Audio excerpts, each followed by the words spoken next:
চোখ মেলে যদি দেখি এত সুন্দর ফুল ফুটে আছে, কেমন হয় বলুন তো বন্ধুরা?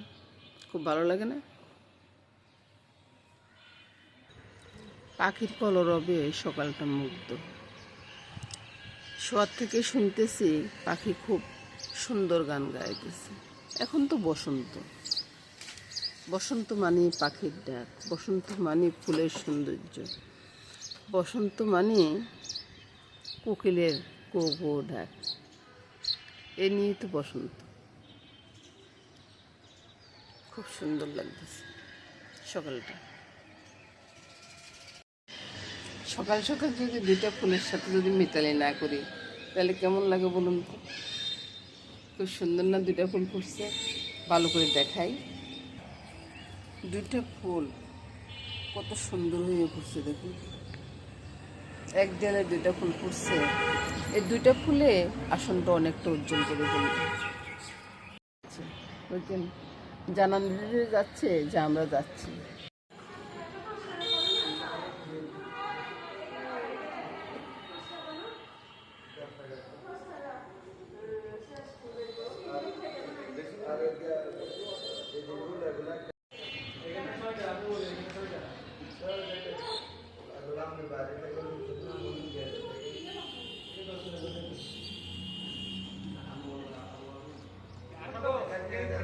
করে চলে আসছে, বুঝছেন বন্ধুরা? তো বাজারে যেতে স্কুলে ঢুকলাম।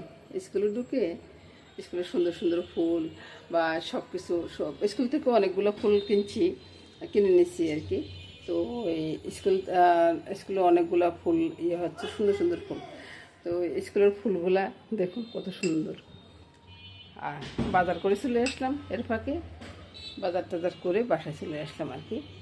স্কুলের ফুলগুলা দেখে নেবেন। দুই দিকে দুইটা বসিয়ে দিলাম, এদিকে মুগ ডালটা বসিয়ে দিলাম। আর যারা উপোস থাকবে না আর কি, তারা তো একটু নিরামিষ খাবে, সেজন্য আর কি। আর এদিকে আলুর দমটা ওই যে সব শিল দিয়ে ফেটিয়ে তারপরে একটু করে বসিয়ে দিলাম আর কি। যত তাড়াতাড়ি করা যায় আর কি। একটু ঠাকুরের কাজ আছে, ঠাকুরের একটু পিঠা বানা দেওয়ার চেষ্টা করব, যদি ভগবান যদি হাতরত কুশল রাখে আর কি। তো সেজন্য একটু তাড়াহুড়া করতেছি, সব কিছু হয়ে যাক তারপরে দেখিয়ে দিব। শুধু ডাল আর আলুর আর কি, আর একটু রুটি করে দিব, যারা উপাস থাকবে না তারা খাবে। সকালবেলার জন্য আলুর দমটা, দুপুরবেলার জন্য ডালটা, আর একটু আলু সিদ্ধ বা কপি বড়া কিছু একটা করে নিলে হয়ে যাবে। আর পরোটা হয়ে গেছে সকালবেলা। তো এটা নিয়ে সকালটা শেষ। তো এবার দুপুরবেলা কি করব? দুপুরবেলা কিছুই করব না। দুপুরবেলা ভগবানের জন্য, ভগবানের পূজার জন্য একটু পিঠে পার্বণ করবো। তো পিঠাগুলো করার সময় তো অত ভালো করে দেখাইতে পারবো না, বা করার পরে একটু দেখিয়ে দিব, ওরকমই হবে আর কি। তো যদি দেখাইতে পারি তো দেখাবো, আর না দেখাইতে পারলে কিছু মনে করবেন না। আমার পিঠার রেসিপি, অনেক রেসিপি আছে, তো দেখে নেবেন। নমস্কার বন্ধুরা, লাইক কমেন্টস করতে ভুলবেন না।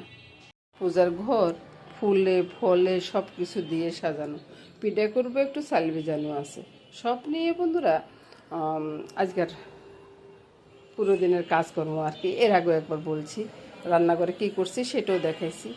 আর এখন আমি পূজা দিব, পূজা দিয়ে আজকে শিব চোদ্দোশী আজকে। তা আজকে একটু পিঠা বানাবো। পিঠা বানানোর জন্য সব কিছু রেডি করে নিচ্ছি। এখানে আতপ চালটা ভিজানো আছে, একটা পেস্ট করে নেব। আর এদিকে মালপোয়া দেওয়ার জন্য ময়দা, চিনি নিয়ে আসি, একটু সুজি দিব। আর এখানে ক্ষীরটা আছে, গুড়টা ভিজানো আছে, ওই যে মালা গুড় আর কি, ওইটা ভিজানো আছে, একবারে অরিজিনাল, কারণ এটা এক জায়গা থেকে এসছে। এই যে ব্লেন্ডার, তারপরে ওই যে গুড়টা আছে না, গুড়টা দিয়ে আমি ময়দাটারে মিশিয়ে নেব। আর সালের পেস্টটা একটু পরে দিয়ে দিচ্ছি, এটাকে একটু মিশিয়ে নিই। এবার এটার সাথে সালের পেস্টটা ছেড়ে দিচ্ছি। সালের পেস্ট পুরোপুরি দিব না, একটু রেখে দিব ওই যে মালপোয়ার জন্য আর কি। মালপোয়াতে একটু সালের পেস্টটা দিলে না মালপোয়াগুলো বেশ সুন্দর হয়। বাস, পাটিসাপটার ডোটা হয়ে গেছে, এটা এক সাইডে রেখে দিব।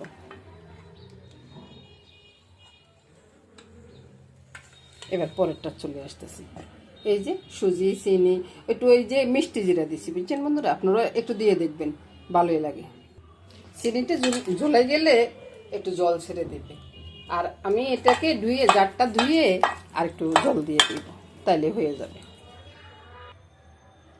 একটু জল, ব্যাস। এবার ভালো করে মিশিয়ে নেব। আর এটার ঘনত্বটা হবে একবার বেশি, অতিরিক্ত ঘনও না পাতলাও না, ওরকমই হবে আর কি। আর যদি পাতলা হয়ে যায় তাহলে আর ফুলবে না।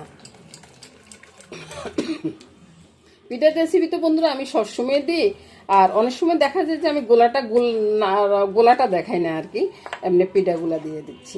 অনেক সময় সময়ে কুলায় না, বুঝছেন? সময়ে না কুলালে আমি কি করবো বলুন তো? তো ওই আর কি। এই তো ডোটা হয়ে গেছে, এটা এক সাইডে রেখে দেব। আর কিছুক্ষণ পরে এটা আরেকটু ঘন হয়ে যাবে। বন্ধুরা কেমন আছেন আপনারা? আজকে তো শিব চতুর্দশী নমস্কারটা দিলাম আর কি। তো এই সবাই ভিডিওটা দেখতে থাকবেন বন্ধুরা। ভিডিও দেখে একটু লাইক কমেন্টস করবেন। লাইক কমেন্ট না করলে কি আমি ভিডিও করতে পারি বলুন তো বন্ধুরা? আর আপনারা যদি একটা লাইক দেন না, বুকটা ভরে যায়। একটা কমেন্টসে আমার অনেক উপকারে আসে। আর যদি পারেন তো একটা শেয়ার করে দিবেন। শেয়ার করে দিলে অনেকটা উপকারে আসে বন্ধুরা। তো কাজটা শুরু করি বন্ধুরা। আগে তো দেখাইলাম গোলা টোলা কীভাবে গুললাম না গুললাম সবে দেখাইলাম। এখন শুধু করার পালা, আর আপনারা দেখবেন যে কীভাবে করতেছি। আর ভগবানের জন্য করতেছি, করতে করতে হয়তো কথা একটু কম বলবো, বুঝলেন তো? তো বন্ধুরা প্রথম পিঠাটা দিচ্ছি, কেমন হয় ভগবান জানে।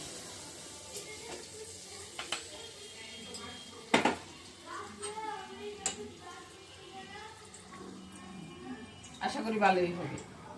ফুলতেছে অনেক ভালো। তো যখন ফুলতেছে তখন মালপোয়া পিঠাটা ভালোই হয়। আর এই মালপোয়া পিঠাটা অনেকেই বলেন তেলের পিঠা, অনেকে এটা বলেন তেলের পিঠা। আবার কতগুলো আছে তেলের পিঠাটা মানে গুড় দিয়ে বানান দেখি। তো আমি অবশ্য গুড় দিই নি, চিনি দিয়ে করতেছি।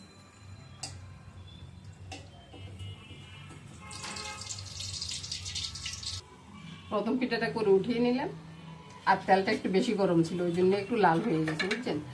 যখন এখন দিব এখন আর লাল হবে না। এই যে এবারের পিঠাটা কিন্তু অতটা লাল হয়নি, বুঝছেন? এভাবে সবগুলা দিয়ে নেব। সবগুলো হয়ে যাক, তারপরে দেখা দিচ্ছি।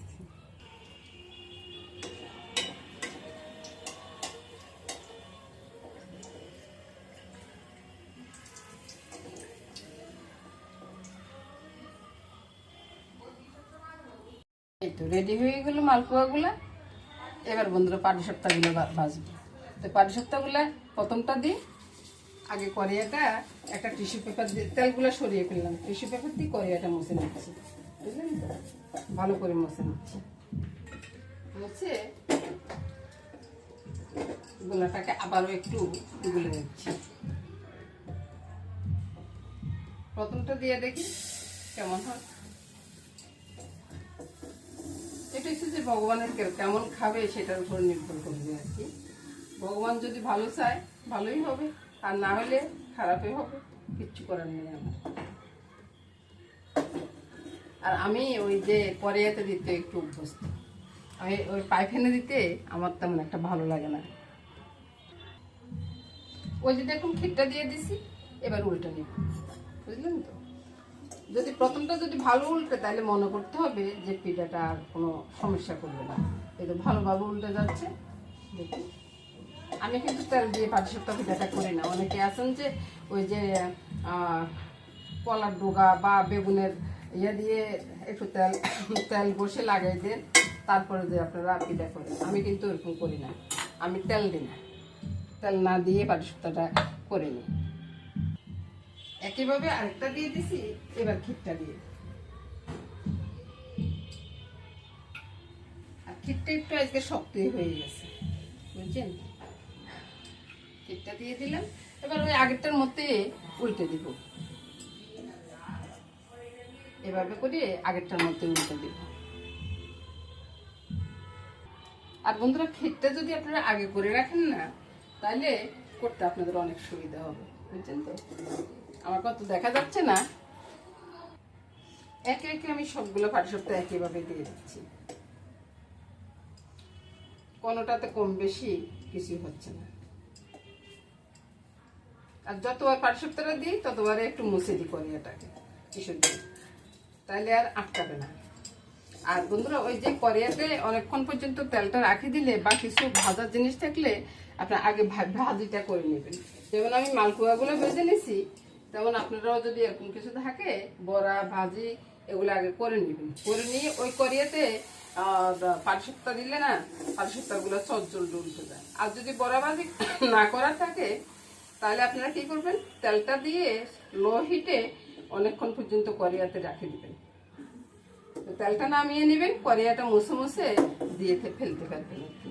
তাহলে আপনাদের পিঠাগুলো বেশ সুন্দর হবে। অনেকে পাটিসাপটা পিঠাটা করতে অনেক ভয় পান, আর এখন তো পাইপেনের যুগ চলে আসছে, আপনি যেভাবে দিবেন সেভাবে হয়ে যাবে। আর আমাদের সময় তো আর পাইপেনের যুগ ছিল না, তখন আমরা করিয়ে আসছিল আমাদের বড় সব, বুঝছেন তো। তো করিয়াতে দিতে দিতে আমরা অভ্যস্ত, এখন আর পাইপেনে দিতে পারি না। এই তো দেখুন 2 রকমের পিঠা হয়ে গেছে, আর একটু হালুয়া করবো, বাস হালুয়া করলে হয়ে যাবে। হালুয়ার জন্য এখানে চিনি আর দুধ পাউডারটা নিয়ে নিলাম, এটাকে গুলে নিয়ে এক সাইডে রাখতে। অনেক সময় দেখা যায় কি সুজির ভিতরে চিনি পড়লে না একবারে হইতে চায় না, হালুয়াটা একবারে লাসা লাসা হয়ে যায়, সেজন্য এইভাবে করতেছি আর কি। কড়াইতে দিয়ে দিচ্ছি 1 টেবিল চামচের মতো ঘি, বুঝছেন তো। আর সুজি দিব 1 টেবিল চামচের মতো, বেশি দরকার নেই। আর তারপরে একটু নুন, এই যে নুনটা দিয়ে একটু নেড়ে ছেড়ে ভেজে নিব। এভাবে করলে আমার মনে ভালোই হবে, আপনারা কি বলেন। তারপরে চুলার হিটটা বাড়িয়ে দিয়ে আমি এবার দুধটা ছেড়ে দিই। দুধটা ছেড়ে দিয়ে নেড়ে ছেড়ে বলক আসলে কিন্তু না চুলাটা বন্ধ করে দিই। এই তো বলকটা চলে আসছে বন্ধুরা, চুলাটা বন্ধ করে দিলাম। আর একটু এলাচি গুঁড়া দিই, বাস হয়ে যাবে। হালুয়া তো হয়ে গেছে, ওই যে যেটা ঢালবো ওইটাতে একটু ঘিটা মালিশ করে নিচ্ছি, তাই লাল লেগে উঠবে। এটা বরফির মতো করে নেব। এবার মনে দেখিয়ে দিই আপনাদেরকে কেমন হলো। তো কত সুন্দরভাবে সবগুলা পিঠা হয়ে গেছে। এবার চলুন ঠাকুর করে যাই। তো এবার দেখুন বন্ধুরা, সব কিছু রেডি করে রাখছি, দুধ সবাই রেডি আছে, ডাব রেডি আছে।